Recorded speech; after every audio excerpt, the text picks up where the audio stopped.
Have you ever kind of looked at your social life and just wondered if you're doing it right? Well, today we're going to dive into this really fascinating idea from psychology that might just completely change how you think about friendship and even your own personal growth. I mean, think about it. Since we were kids, it's been drilled into us, right? More friends equals more happiness, more popularity. But what if that's not the whole story? What if the real goal isn't about having a crowded room, but about having a really, really well-chosen one? All right, so first up, let's just cackle this myth head on. You know the one I'm talking about? That constant nagging pressure to have this endless list of friends. And this really captures that conflict so many of us feel, doesn't it? On the one hand, society expects you to have this jam-packed calendar, hundreds of connections.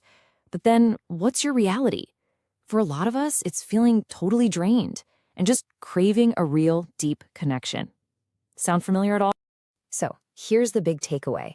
If you find yourself leaning towards quality over quantity, preferring a few really deep friendships over a ton of shallow ones, that's not a failure. It's not a sign you're bad at being social. It's a choice, and it's a really powerful one. Okay, so let's flip the script on this whole idea. Let's look at how that very choice, that preference for quality, can actually be a huge sign of your own personal growth. Now, when we use this term highly evolved, I want to be super clear. It's not about being better than anyone else. Not at all. It's really about being deeply attuned into yourself. It means having high self-awareness, solid emotional intelligence, and just being crystal clear on what you truly value in life. And that's the absolute heart of it, right there. It's not about being better. It's about being more you. This whole shift towards a smaller circle isn't some kind of judgment on other people. It's about you looking inward, really getting to know yourself, and then building a social life that actually feels authentic to who you are. So you might be wondering, okay, how does getting to know myself better lead to having fewer friends? Well, it's pretty fascinating, actually. It's because you start to develop this really powerful internal filter for your connections. And here's basically how that filter works. As you get more in tune with yourself, you subconsciously start asking these questions. First, do our values actually line up? Second, is this a two-way street? Is there real emotional support going both ways? And third, and this is a big one, can I be my 100% authentic self with this person, no mask required? And what happens is your whole approach to friendship changes. You completely stop collecting connections like they're trading cards or something. Instead, you start cultivating them.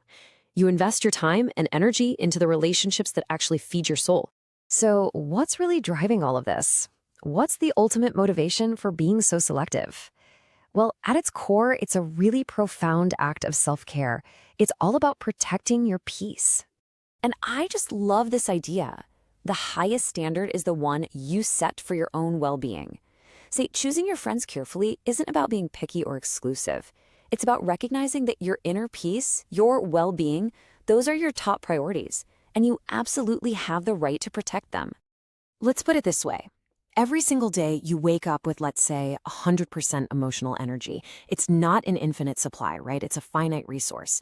And people who are really in tune with themselves get this. They understand that their energy is precious, and they make a conscious choice to spend it on relationships that give back, the ones that recharge them instead of draining them. All right, so let's tie all of this together. What does this new perspective mean for you and how you look at your own curated circle of friends? So, if there's one thing you take away from all this, let it be this. Having a smaller social circle is not a weakness. In fact, it's a sign of incredible strength. It means you've chosen depth over just having a wide net. It means you see friendship as an act of self-care, and it means you respect yourself enough to guard your most valuable asset, your own energy.